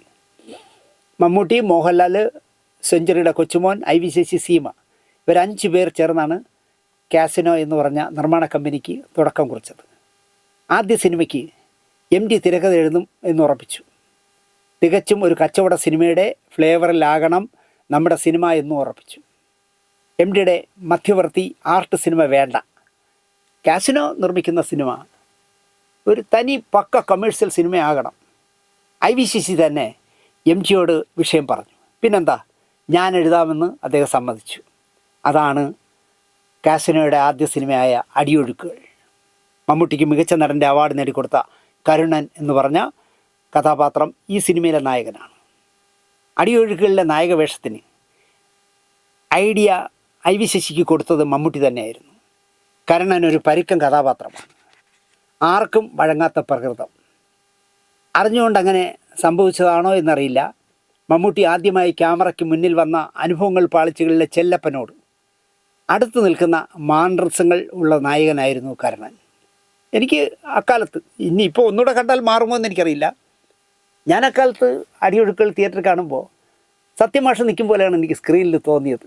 എനിക്ക് തോന്നുന്ന അദ്ദേഹം അനുഭവങ്ങൾ പാളിച്ചകളിലൊക്കെ വെച്ച പോലത്തെ വിഗും ആ കടുത്ത നിറത്തിലുള്ള ചുവന്ന നിറത്തിലൊക്കെ ഉള്ള ഉടുപ്പൊക്കെ ഇട്ട് നിന്ന കണ്ണൊക്കെ ചുവപ്പിച്ച് നിൽക്കുന്നത് കണ്ടുകൊണ്ടാണോ എന്ന് എനിക്കറിയില്ല. വളരെ സാമ്യം തോന്നി സത്യമാഷുമായിട്ട്, അല്ലെങ്കിൽ അനുഭവങ്ങൾ പാളിച്ചകളിലെ ചെല്ലപ്പനുമായിട്ട്. മേക്കപ്പിൽ ആ സമാനത ഉണ്ടായിരുന്നു എന്ന് പറയാം. ചലിക്കാത്ത ഒരു കപ്പൽ വെള്ളത്തിൽ ഒരുപാട് നാളുകളായി കിടന്നാൽ അതിൻ്റെ ഉപരിതലത്ത് തുരുമ്പ് പിടിക്കും. അങ്ങനെ തുരുമ്പ് പിടിച്ച ഒരവസ്ഥയിലാണ് കർണനെങ്കിൽ നന്നാവും എന്ന് ഐ വി ശശിയോട് മമ്മൂട്ടി പറഞ്ഞു. എന്ത് നല്ല പ്രയോഗം എന്നലച്ച് നോക്കിയേ. ഇപ്പം അനങ്ങാതെ കിടക്കുന്ന, ഓടാതെയൊക്കെ കിടക്കുന്ന ഒരു കപ്പൽ വെള്ളത്തിൽ കിടന്നാൽ അനങ്ങാതെ കിടക്കില്ല, അങ്ങനെ തുരുമ്പ് പിടിക്കുമെന്നാണ് പറഞ്ഞത്. അതുപോലത്തെ ഒരു ക്യാരക്ടറാക്കി നമുക്ക് ഇയാളെ കർണനെ മാറ്റിയെടുക്കാമെന്ന് മമ്മൂട്ടിയാണ് പറഞ്ഞത്. ആ ഐഡിയയിൽ നിന്നാണ് കർണനെ രൂപപ്പെടുത്തിയത്. അടിയൊഴുക്കുകളുടെ കഥ ഒറ്റ വാചകത്തിൽ എം ടി പറഞ്ഞത്, ഒരു കൊലപാതകം നടത്തി കർണൻ ജയിലിൽ നിന്നും തിരിച്ചു വരുന്നിടത്ത് സിനിമ തുടങ്ങും. മറ്റൊരു കൊലപാതകം നടത്തി തിരിച്ച് ജയിലിലേക്ക് പോകും കർണൻ, സിനിമ തീരും. ഇതാണ് ഒറ്റ വരിയിൽ മമ്മൂട്ടിയോട് എം ടി സാർ പറഞ്ഞ കഥ. 3 സ്ട്രേഞ്ചേഴ്സിൻ്റെ കഥയാണല്ലോ അടിയൊഴുക്കുകൾ. ഒരാൾ കൊല ചെയ്യപ്പെടുന്നു, ഒരാൾ കൊലപാതകയുടെ കുത്തേറ്റ് മരിക്കുന്നു, മൂന്നാമൻ ഈ കാഴ്ച കാണുന്നു. ഒരു ബോട്ടിൽ മൂവരും ഒന്നിച്ച് വരികയും തിരിച്ചു പോകുമ്പോൾ 3 പേരും 3 അവസ്ഥയിലാവുന്നു. ഇതിൽ കൊല നടത്തുന്ന കഥാപാത്രം കർണനാണ്. അത് മമ്മൂട്ടിക്ക് എന്ന് എം ടി തന്നെ എഴുതി വച്ചിരുന്നു. കൊലപാതകയായി തിരിച്ച് ജയിലിൽ പോകുന്നവനായി മമ്മൂട്ടി തൻ്റെ കഥാപാത്രത്തെ മനസ്സിൽ വളർത്തിയെടുത്തു. ഒരു കൊല ചെയ്ത് ശിക്ഷിക്കപ്പെട്ട് തിരിച്ചു വരുന്നു, ഒരു കൊല ചെയ്തിട്ട് തിരിച്ച് ജയിലിലേക്ക് പോകുന്നിടത്താണല്ലോ പടം തീരുന്നത്. അത് എം ടി പറഞ്ഞതുകൊണ്ട് അങ്ങനെ തന്നെ മമ്മൂട്ടി മനസ്സിൽ കണ്ടുവച്ചു. എന്നാൽ ഒരു നാൾ എം ടി ഷൂട്ടിംഗ് ലൊക്കേഷനിൽ വന്നപ്പോൾ ക്ലൈമാക്സ് മാറ്റി എഴുതി കൊണ്ടുവന്നു. വായിക്കാൻ ഐ വി ശശിക്ക് കൊടുത്തു. ഈ മാറ്റം മറ്റാരും അറിയേണ്ട തൽക്കാലം എന്നും ഐ വി ശശിയോട് എം ടി പറഞ്ഞു. ഞാനേ ക്ലൈമാക്സ് ഒന്ന് മാറ്റിയിട്ടുണ്ട്, ശശി ഒന്ന് വായിക്കുക. പക്ഷേ നമ്മളിങ്ങനെ ക്ലൈമാക്സ് മാറ്റിയെന്ന് ആരോടും പറയണ്ട എന്ന് എം ടി ശട്ടം കെട്ടിയിട്ട് പോയി. എം ടി അങ്ങനെ പറഞ്ഞതിനാൽ ക്ലൈമാക്സ് മാറ്റിയ കാര്യം ഐ വി ശശി പുറത്ത് പറഞ്ഞില്ല. കൊല്ലുന്നവൻ കരുണനല്ല, പകരം ഗോപി എന്ന മോഹൻലാൽ ചെയ്യുന്ന കഥാപാത്രമാണ് കൊല്ലുന്നത്. കരുണൻ ഒരു കൊലപാതകം നടത്തി ജയിലിൽ പോയി ശിക്ഷ കഴിഞ്ഞ് പുറത്തു വരുന്നു. പിന്നെ വീണ്ടും ഒരു കൊലപാതകം നടത്തിയിട്ട് ജയിലിലേക്ക് കരുണൻ പോകുന്നിടത്ത് ക്ലൈമാക്സ് എന്നെഴുതിയ തിരക്കഥ മമ്മൂട്ടി അടക്കം വായിച്ചിരുന്നതാണ്. ക്ലൈമാക്സ് ചിത്രീകരിക്കുമ്പോൾ വന്ന ട്വിസ്റ്റ് മമ്മൂട്ടിക്ക് വലിയ പ്രയാസമുണ്ടാക്കി. എം ടി ക്ലൈമാക്സ് മാറ്റി എഴുതിയ കാര്യം ഐ വി ശശി പറഞ്ഞതുമില്ല. കാരണം എം ടി സാർ പറഞ്ഞിരിക്കുകയാണ് പറയരുതെന്ന്. കരുണൻ ജയിലിലേക്ക് മടങ്ങുന്ന ക്ലൈമാക്സിനോടായിരുന്നു മമ്മൂട്ടിക്ക് താല്പര്യവും. പക്ഷേ എം ടി അല്ലേ അവസാന വാക്ക്. എം ടി തിരക്കഥ എഴുതുമ്പോൾ അദ്ദേഹം ആയിരിക്കുമല്ലോ അവസാന വാക്ക്. ഐ വി ശശിയുടെ മറ്റൊരു സിനിമയിലും ഇത്തരമൊരു വച്ചുമാറൽ നടന്നിട്ടുണ്ട്. രഞ്ജിത്ത് തിരക്കഥ എഴുതിയ നീലഗിരിയിൽ മമ്മൂട്ടിയും മോഹൻലാലും തന്നെ ഈ കഥയിലെയും നായകന്മാർ. രഞ്ജിത്ത് പറഞ്ഞ കഥയിൽ നിന്നും നീലഗിരി തിരഞ്ഞെടുത്തത് ഐ വി ശശിയാണ്. ഏതൊക്കെ കഥകൾ രഞ്ജിത്ത് പറഞ്ഞു, അതിൽ നിന്ന് നീലഗിരി ചെയ്യാം എന്ന് തീരുമാനിച്ചത് ഐ വി ശശിയാണ്. മോഹൻലാലായിരുന്നു നായകൻ. അതിനനുസരിച്ച് തിരക്കഥ എഴുതിയുണ്ടാക്കി. ഇനി നീലഗിരി നിങ്ങളൊന്ന് കണ്ടു നോക്കൂ. പാട്ടും ഡാൻസും ഡയലോഗുകളും ഒക്കെ മോഹൻലാലിന് പറ്റിയ തരത്തിലായിരുന്നു രഞ്ജിത്ത് എഴുതിയത്. ഷൂട്ടിംഗ് തീയതി നിശ്ചയിച്ചപ്പോൾ മോഹൻലാലിൻ്റെ ഡേറ്റിന് എന്തോ പ്രശ്നം വരികയും മോഹൻലാൽ മാറുകയും പകരം മമ്മൂട്ടി നീലഗിരിയിലെ നായകനായി. പക്ഷേ നീലഗിരിയിലെ ശിവൻ എന്നായിരുന്നു ആ ക്യാരക്ടറിൻ്റെ പേര്. ഈ വച്ചുമാറ്റലും മമ്മൂട്ടി അറിഞ്ഞിട്ടില്ല. മോഹൻലാൽ ചെയ്യാനിരുന്ന വേഷമാണ് ശിവൻ, ആ വേഷമാണ് എനിക്ക് കിട്ടിയതെന്ന് മമ്മൂട്ടി അറിഞ്ഞിട്ടില്ല.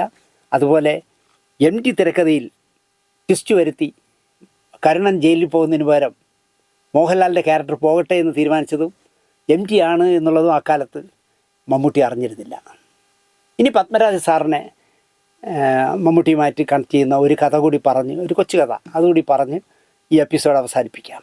കഥാകൃത്തും നോവലിസ്റ്റുമായ P. പത്മരാജൻ തിരക്കഥാകാരനാകുന്നത് നിങ്ങൾക്കെല്ലാം അറിയാമായിരിക്കും. ഭരതൻ്റെ ആദ്യ ചിത്രമായ പ്രയാണത്തിലാണ് 1975. തിരക്കഥ എഴുതി 75-ലാണല്ലോ അദ്ദേഹം തിരക്കഥ എഴുതിയത്. രതി നിർവേദ അടക്കം പല സിനിമകൾക്ക് തിരക്കഥ എഴുതിയതിനു ശേഷം 1979-ലാണ് പത്മരാജൻ സംവിധായകനാകുന്നത്. പെരുവഴിയമ്പലം, നമ്മളെ വാണി കുഞ്ഞിൻ്റെ മകൻ്റെ കഥ പറഞ്ഞ അശോകൻ ആദ്യമായിട്ട് അഭിനയിച്ച മനോഹരമായ സിനിമ. അശോകനെ രംഗത്ത് എത്തിച്ചത് പത്മരാജനാണ്, ബന്ധു കൂടിയായ പത്മരാജനാണെന്ന് പറയാം. ഈ സിനിമ നിർമ്മിച്ചത് നടൻ ജോസ് പ്രകാശിൻ്റെ അനുജനും നടനുമായ പ്രേംപ്രകാശായിരുന്നു. പെരുവഴി അമ്പലത്തിന് പിന്നാലെ ഒരിടത്തൊരു ഫയൽമാൻ, കള്ളൻ പൗത്രൻ, നവംബറിൻ്റെ നഷ്ടം മുതലായ സിനിമകൾ പത്മരാജൻ ചെയ്തു. 5ാമത്തെ സിനിമ 1983 ചെയ്യുന്നത് പെരുവഴി അമ്പലം നിർമ്മിച്ച പ്രേംപ്രകാശിന് വേണ്ടിയാണ്. മറ്റുള്ളവരുടെ കഥകൾക്ക് ഒരിക്കലും തിരക്കഥ എഴുതി സംവിധാനം ചെയ്യുകയോ മറ്റൊരാളുടെ തിരക്കഥ സംവിധാനം ചെയ്യുകയോ ഇല്ല പത്മരാജൻ. എന്നാൽ വീണ്ടും ഒരു സിനിമ നിർമ്മിക്കാൻ പ്രേംപ്രകാശ് പത്മരാജനെ കാണുമ്പോൾ കയ്യിലൊരു കഥയുണ്ട് പറയാൻ. തമിഴ് സാഹിത്യകാരി വാസന്തിയുടെ ഇല്ലിക്കാടുകൾ പൂത്താൽ എന്ന ഒരു കഥ, പട്ടാള ബാക്ക്ഗ്രൗണ്ടിൽ പറയുന്ന ഒരു പുതിയ കഥ. മൂൺഗിൽ പൂക്കൾ എന്നായിരുന്നു ആ കഥയുടെ പേര്. മൂൺഗിൽ പൂക്കൾ, അത് മലയാളത്തിൽ ട്രാൻസ്ലേറ്റ് ചെയ്ത് വന്ന കഥയാണ് ഇല്ലിക്കാട് പൂത്താൽ. നല്ല എന്താ പറയുക, വാസന്തിയുടെ നല്ല വായനാനുഭവം ഉണ്ടാക്കിയ ഒരു കഥയായിരുന്നു. വാസന്തിയുടെ പിന്നെ ഒരു കഥ കൂടി പത്മരാജൻ സിനിമയാക്കിയിട്ടുണ്ട്. പുനർജനനം എന്ന് പറഞ്ഞ സിനിമ ജയറാമിനെ നായകനാക്കി 1990 ഇന്നലെ എന്ന് പറഞ്ഞ് പത്മരാജൻ ചെയ്തിട്ടുണ്ട്. ഇല്ലിക്കാടുകൾ പൂത്താൽ പത്മരാജൻ വായിച്ചിട്ടുണ്ട്. പത്മരാജന് ഇഷ്ടപ്പെട്ട നോവലായിരുന്നു. സിനിമയാക്കാമെന്ന് ഉറപ്പിച്ചു പത്മരാജൻ. ക്യാപ്റ്റൻ തോമസ്, രവി പുത്തുരാൻ, ആലീസ്, ഈ 3 പേരാണല്ലോ അതിലെ സെൻട്രൽ ക്യാരക്ടറിൽ ചെയ്തിരിക്കുന്നത്. രവി പുത്തുരാൻ നിങ്ങൾക്ക് അറിയാമായിരിക്കും, റഹ്മാനാണ് അഭിനയിച്ചത്. ആലീസായിട്ടാണ് സുഹാസിനി മലയാളത്തിലെത്തിയത്. ഇപ്പോൾ ക്യാപ്റ്റൻ തോമസ് സെൻട്രൽ ക്യാരക്ടർ ചെയ്യുന്നത്. സിനിമയുടെ തിരക്കഥ വളരെ വേഗം തന്നെ പത്മരാജൻ എഴുതിയുണ്ടാക്കി. തൊട്ട് മുൻപ് ഈ പറയുന്ന കൂടവിടേക്ക് തൊട്ട് മുമ്പ് അദ്ദേഹം ചെയ്തത് നവംബറിൻ്റെ നഷ്ടം എന്ന് പറഞ്ഞ സിനിമയായിരുന്നു. ആ സിനിമയിൽ പ്രതാപോത്തനും മാധവിയും പ്രധാന വേഷങ്ങൾ ചെയ്തപ്പോൾ തിരുവനന്തപുരം പത്മരാജൻ സാറിൻ്റെ വീടിനടുത്തുള്ള പൂജപ്പുരയുള്ള ബാങ്ക് ഉദ്യോഗസ്ഥനായ രാമചന്ദ്രനായിരുന്നു മാധവിയുടെ സഹോദരനായിട്ട് അഭിനയിച്ചത്. നന്നായിട്ട് ചെയ്തു അദ്ദേഹം ആ സിനിമയിൽ. നല്ല ആകാരസൗഷ്ഠവുമുള്ള രാമേന്ദ്രൻ നവംബറിൻ്റെ നഷ്ടത്തിൽ നല്ല പ്രകടനമാണ് കാഴ്ചവെച്ചതെന്ന് എനിക്കിപ്പോഴും അതെൻ്റെ മനസ്സിലുണ്ട്. ആ സിനിമ കൂടവിടയിൽ ക്യാപ്റ്റൻ തോമസിനായി രാമചന്ദ്രനെ പത്മരാജൻ ഉറപ്പിച്ചു. ആ വേഷം രാമേന്ദ്രൻ ചെയ്യട്ടെ എന്ന് തീരുമാനിച്ചു. നല്ല ഹൈറ്റും നല്ല ഹാൻഡ്സും ഒക്കെ. മമ്മൂട്ടിയെയും രാമേന്ദ്രനെയും പരിചയമില്ല പ്രേംപ്രകാശിന്, രണ്ടുപേരെയും പരിചയമില്ല. പത്മരാജൻ്റെ തീരുമാനത്തിൽ എന്നാൽ പ്രേംപ്രകാശ് വിയോജിച്ചു. അത് പോരാ എന്ന് പറയുമ്പോൾ ഈ നവംബറിൻ്റെ നഷ്ടത്തിൽ അഭിനയിച്ച രാമേന്ദ്രനെ അറിയില്ല, മമ്മൂട്ടിയെയും അദ്ദേഹത്തിന് പരിചയമില്ല. ക്യാപ്റ്റൻ തോമസ് എന്ന കാഞ്ഞിരപ്പള്ളിക്കാരൻ അച്ചായനായി മമ്മൂട്ടിയാവും നന്നാവുക എന്നതിൽ കറിയാച്ചൻ എന്ന പ്രേംപ്രകാശ് ഉറച്ചു നിന്നു. മമ്മൂട്ടിയുടെ ശരീരഘടന ക്യാപ്റ്റൻ തോമസിന് അനുയോജ്യമാണെന്ന് പ്രേംപ്രകാശ് പറഞ്ഞുകൊണ്ടേയിരുന്നു. ഇപ്പോൾ ആലോചിക്കുമ്പോൾ ക്യാപ്റ്റൻ തോമസ് മദ്യപിച്ച് ലക്ക് കെട്ട് ആലീസുമായി വഴക്കിടുന്ന സീനൊക്കെ രാമേന്ദ്രൻ ചെയ്തിരുന്നെങ്കിൽ നന്നായി പാളിപ്പോയനെ എന്ന് എനിക്ക് തോന്നുന്നു. മമ്മൂട്ടി ചെയ്തതിൻ്റെ 7 അയലത്ത് എത്തില്ലായിരുന്നു എന്നുള്ളതും ഉറപ്പാണ്. കാരണം അത് രണ്ടാണെന്ന്, രണ്ടുപേരുടെയും ക്യാരക്ടറുകൾ രണ്ടാണ്, സ്വഭാവം രണ്ടാണ്. അപ്പോൾ രാമേന്ദ്രനെ കൊണ്ട് അത് കഴിയില്ല. അതിൽ ഞാൻ കാഞ്ഞിരപ്പള്ളിക്കറി മറ്റേ തോമസ് ആൻറ്റി എന്നൊക്കെ പറഞ്ഞ് കാഞ്ഞിരപ്പള്ളിക്കാരനാണെന്ന് പറയുന്ന അച്ചായനാണെന്ന് പറഞ്ഞ് ബഹളം ഉണ്ടാക്കുന്ന ആ സീൻ, അല്ലെങ്കിൽ രവി പുത്തരാൻ എന്ന് പറഞ്ഞ റഹ്മാനെ ജീപ്പ് ഓടിച്ച് കൊല്ലാനായിട്ട് ഓടിക്കുന്ന ആ സീൻ, അതിലൊക്കെ മമ്മൂട്ടി കാണിക്കുമ്പോൾ നമ്മൾ സ്ക്രീനിൽ അന്തം വിട്ടിരുന്ന് പോകില്ലേ. അത് ഒരിക്കലും എന്താ പറയുക, രാമചന്ദ്രൻ ചെയ്താൽ അത്രയും പവർഫുള്ളായി ചെയ്യാൻ പറ്റുമെന്ന് എനിക്ക് തോന്നുന്നില്ല. അത് രാമേന്ദ്രനോടുള്ള ഇഷ്ടക്കേടുകൊണ്ടല്ല. ഞാൻ പറഞ്ഞില്ലേ, നവംബറിൽ നഷ്ടം എനിക്ക് ഇഷ്ടപ്പെട്ട പടമാണ്. പക്ഷേ കൂടവിടയിലെ ക്യാപ്റ്റൻ തോമസ് അത് മമ്മൂട്ടിക്ക് വേണ്ടി മാത്രമുള്ള കഥാപാത്രമാണെന്ന് പറയാം. ഒടുവിൽ പത്മരാജൻ പ്രേംപ്രകാശിന് വഴങ്ങിക്കൊടുത്തു. മനസ്സോടെ ആകണം അദ്ദേഹം വഴങ്ങിയെന്ന് തോന്നുന്നു. കാരണം അങ്ങനെ ആരെങ്കിലും പറഞ്ഞു എന്ന് പറഞ്ഞാൽ നിർമ്മാതാവല്ല, ഇനി ആര് പറഞ്ഞാലും വഴങ്ങുന്ന ആളല്ല പത്മരാജൻ സാർ. പക്ഷേ പ്രേംപ്രകാശ് നിരന്തരമായി നമ്മുടെ ഈ ക്യാരക്ടർ ചെയ്യാൻ, ക്യാപ്റ്റൻ തോമസ് ചെയ്യാനായിട്ട് മമ്മൂട്ടി തന്നെ വേണം, അതും മമ്മൂട്ടിയെ പരിചയമില്ലാത്ത പ്രേംപ്രകാശ് പറയുമ്പോൾ അവസാനം അദ്ദേഹം വഴങ്ങിക്കൊടുത്തു. മദ്രാസിലെ അരുണാചലം സ്റ്റുഡിയോയിൽ ചെന്ന് പ്രേംപ്രകാശ് മമ്മൂട്ടിയെ കണ്ടു. ഞാൻ നടൻ ജോസ് പ്രകാശിൻ്റെ സഹോദരനാണ്, പത്മരാജൻ്റെ ആദ്യ ചിത്രം പെരുവഴിയമ്പലം നിർമ്മിച്ചു എന്നൊക്കെ അദ്ദേഹം പറഞ്ഞു. പത്മരാജൻ്റെ സിനിമയിലേക്ക് തനിക്ക് ആദ്യമായി ഒരു ക്ഷണം വന്നതിൽ മമ്മൂട്ടിക്കും സന്തോഷമായി. ഈ സിനിമ കഴിഞ്ഞാലുടനെ അടുത്ത നിങ്ങളുടെ ഈ സിനിമ തുടങ്ങാമെന്ന്, ഞാനതിന് റെഡിയാണ് എന്ന് മമ്മൂട്ടി മറുപടി പറഞ്ഞു. ഷൂട്ടിങ്ങിനായി ഊട്ടിയിലേക്ക് കൊണ്ടുപോകാൻ പ്രേംപ്രകാശ് തന്നെ മദ്രാസിൽ ചെന്നു. അന്ന് മദ്രാസിലാണ് മമ്മൂട്ടി താമസിക്കുന്നത്. ട്രെയിനിൽ മദ്രാസിൽ നിന്നും കോയമ്പത്തൂർ, അവിടെ നിന്ന് കാറിൽ സ്റ്റേഷനടുത്തുള്ള ബുഹാരി ഹോട്ടലിൽ നിന്നും ആഹാരം വാങ്ങിച്ചു. ഇടിയപ്പവും കറിയും മതിയെന്നാണ് അന്ന് മമ്മൂട്ടി പറഞ്ഞത് പ്രേംപ്രകാശിനോട്. എനിക്ക് ഇടിയപ്പവും കറിയും വേണം. അങ്ങനെ അതൊക്കെ വാങ്ങിക്കൊണ്ടാണ് മദ്രാസിൽ നിന്ന് കോയമ്പത്തൂരിലേക്ക് ട്രെയിൻ കയറിയത്. സുഹാസിനി മമ്മൂട്ടിയുടെ നായികയാവുന്ന ആദ്യ സിനിമയിൽ തന്നെ നല്ല ജോഡിയായിരുന്നു അവർ രണ്ടുപേരും. റഹ്മാൻ എന്ന ഹൈസ്കൂൾ വിദ്യാർത്ഥി രവി പുത്തൂരാൻ എന്ന വലിയ വേഷം ചെയ്ത് തുടക്കമിട്ട ആദ്യ സിനിമ. ഈ സിനിമയിലെ അഭിനയത്തിന് റഹ്മാന് മികച്ച സഹനടനായി 1983 അവാർഡ് കിട്ടി. സുകുമാരി ചേച്ചി മികച്ച സഹനടിക്കുള്ള അവാർഡും ജനപ്രീതിക്കും കലാമേന്മയ്ക്കുമുള്ള അവാർഡ് 1983 സർക്കാർ അവാർഡ് കൂടെവിടെ നേടി. മൂൺഗിൽ പൂക്കൾ അഥവാ ഇല്ലിക്കാടുകൾ പൂത്താലിന് സിനിമയ്ക്കായി പത്മരാജൻ കൂടെവിടെ എന്ന് പേരിട്ടു. കൂടെവിടെയുടെ ചിത്രീകരണത്തിനിടയിൽ സംഭവിച്ച ഒരു അപകട കഥ കൂടി പറഞ്ഞത് അവസാനിപ്പിക്കാം. ഡ്രൈവിംഗ് എന്നും നമ്മുടെ പുലിക്ക് ഒരു ഹരമാണല്ലോ. മമ്മൂക്കയുടെ ഡ്രൈവിംഗ് 5 ദിവസം ഞാൻ അനുഭവിച്ച ആളാണ്. തിരുവനന്തപുരത്ത് പങ്കജ് ഹോട്ടലിൽ നിന്നും സെൻട്രൽ ജയിൽ വരെ മമ്മൂക്കയുടെ കൂടെ ഈ മാരുതി ഓമിനി കാറിൽ 5 ദിവസം യാത്ര ചെയ്താണ് ഞാനൊരു ഇൻ്റർവ്യൂ എടുത്ത കേരളോദിക്ക് വേണ്ടി. പക്ഷേ എൻ്റെ അമ്മ ഓടിക്കുന്നത് ഇപ്പോഴും ആലോചിച്ചാൽ പേടി വരും. അപ്പോൾ അദ്ദേഹം ഗോളാന്തര വാർത്ത എന്ന് പറഞ്ഞ സത്യനന്ദിക്കാടിൻ്റെ പടത്തിൻ്റെ ലൊക്കേഷനിലേക്ക് പോയി 4 കാരണം മറിഞ്ഞു പോയില്ലേ വണ്ടി. ഭാഗ്യം കൊണ്ടാണ് ഒരു അപകടവും പറ്റാതെ രക്ഷപ്പെട്ടത്. അതുപോലെ പുറപ്പാട് എന്ന് പറഞ്ഞ പടം ഞങ്ങൾ മൂലമറ്റത്ത് ഷൂട്ടിംഗ് നടക്കുമ്പോൾ പാലക്കാട്ട് മൃഗയ എന്ന് പറഞ്ഞ പടം നടക്കുക.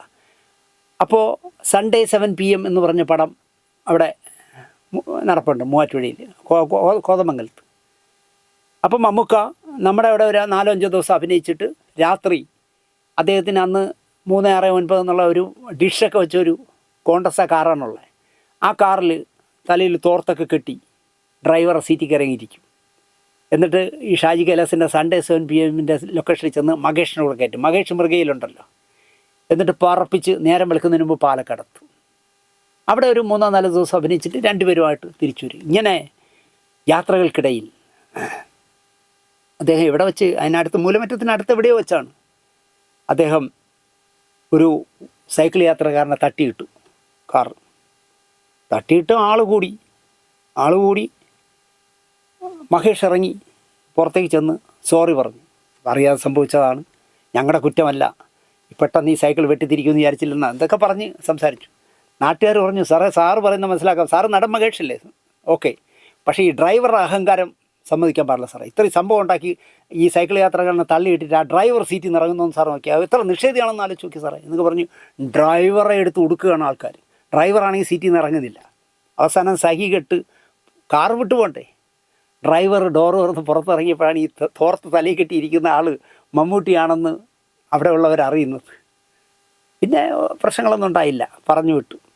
എപ്പോഴും പുറപ്പാടിനെക്കുറിച്ച് അല്ലെങ്കിൽ മൃഗയെക്കുറിച്ച് ആലോചിക്കുമ്പോൾ മമ്മൂക്കയുടെ ഈ ഡ്രൈവിങ് എനിക്ക് ഓർമ്മ വരാറുണ്ട്. ഡ്രൈവിങ് എപ്പോഴും അദ്ദേഹത്തിനൊരു ഹരമാണ്. അപ്പോൾ ഊട്ടിയിൽ ചോടാബേട്ട എന്ന് പറഞ്ഞ സ്ഥലത്താണ് കൂടെവിടെയുടെ ഔട്ട്ഡോർ ഷൂട്ടിംഗ് നടക്കുന്നത്. ഒരു ദിവസത്തെ ഷൂട്ടിംഗ് കഴിഞ്ഞു, സന്ധ്യയായി, മഞ്ഞിങ്ങനെ റോഡ് മുഴുവൻ ഒഴുകി നടക്കുകയാണ്. എല്ലാവരും ഹോട്ടലിലേക്ക് മടങ്ങുകയാണ്. നേരം പെട്ടെന്ന് ഇരുട്ടും. അതാണ് ഈ മഞ്ഞ് വന്നാലുള്ള കുഴപ്പം. അവിടെ ആർമിയുടെ ഒരു ജീപ്പുണ്ട്. അതിൽ ഈ പറയുന്ന ക്യാപ്റ്റൻ തോമസ് ഓടിക്കുന്ന ഒരു ജീപ്പ് അതിലുണ്ടല്ലോ.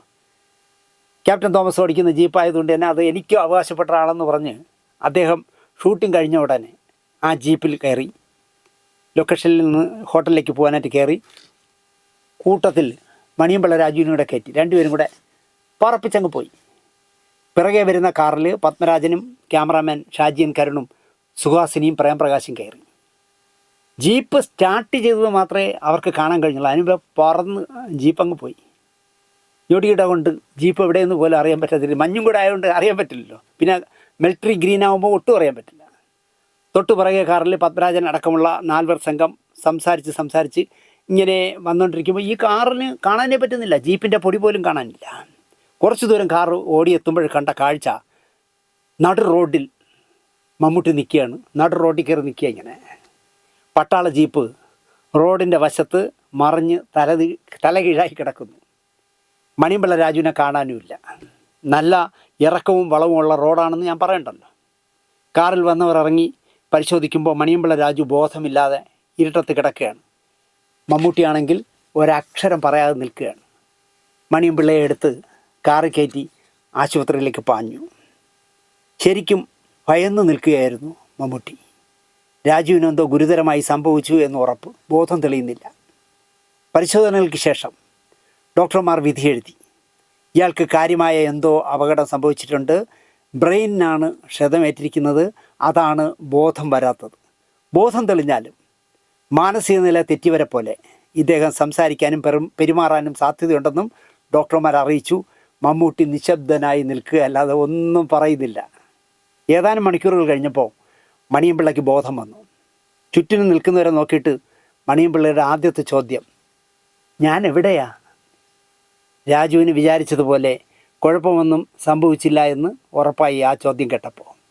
തലകുത്തി മറിഞ്ഞ ജീപ്പിൽ നിന്നും തെറിച്ചപ്പോൾ വിരണ്ടു പോയതാകാം എല്ലാ പേർക്കും ആശ്വാസമായി. മണിയമ്പിള്ള ഇങ്ങനെ ജീപ്പിൽ നിന്ന് അങ്ങ് തെറിച്ചു പോകുമ്പം പേടിച്ചു പോവില്ലേ?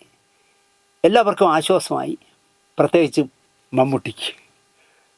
ഇങ്ങനെ ഒരുപാട് അപകടങ്ങൾ മമ്മൂക്ക വരുത്തി വെച്ചിട്ടുണ്ട്. പക്ഷേ എല്ലാത്തിൽ നിന്നും മുടിനാരഴയ്ക്ക് രക്ഷപ്പെട്ടു പോയിട്ടുണ്ട്. ഈ ജീപ്പ് കരണം പറഞ്ഞിട്ട് പോലും മമ്മൂക്ക മണിയമ്പിള്ളയെ കാണാനില്ല എങ്കിൽ പോലും അദ്ദേഹം കാട്ടിലെവിടെ ഇരുട്ടത്തായി.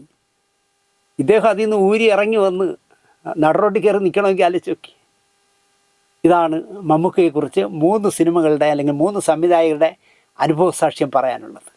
പത്മരാജ സാറും IV ശശിയും KP കുമാരനും.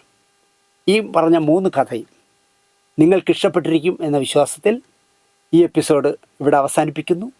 ഇനിയും ഇതുപോലെ ഒരുപാട് കഥകൾ ഉണ്ടാക്കാൻ ഒരുപാട് കാലം മലയാള സിനിമയിൽ ഇപ്പം നിൽക്കുന്ന പോലെ തന്നെ മമ്മൂക്ക ഉണ്ടാകട്ടെ എന്ന് മാത്രം ആഗ്രഹിച്ചുകൊണ്ട് അദ്ദേഹത്തിന് എന്താ പറയുക, അതിനുള്ള എല്ലാ ഇടയും സർവേശ്വരൻ നൽകട്ടെ എന്ന് പ്രാർത്ഥിച്ചുകൊണ്ട് ഈ എപ്പിസോഡ് ഇവിടെ അവസാനിപ്പിക്കുന്നു. നന്ദി, നമസ്കാരം.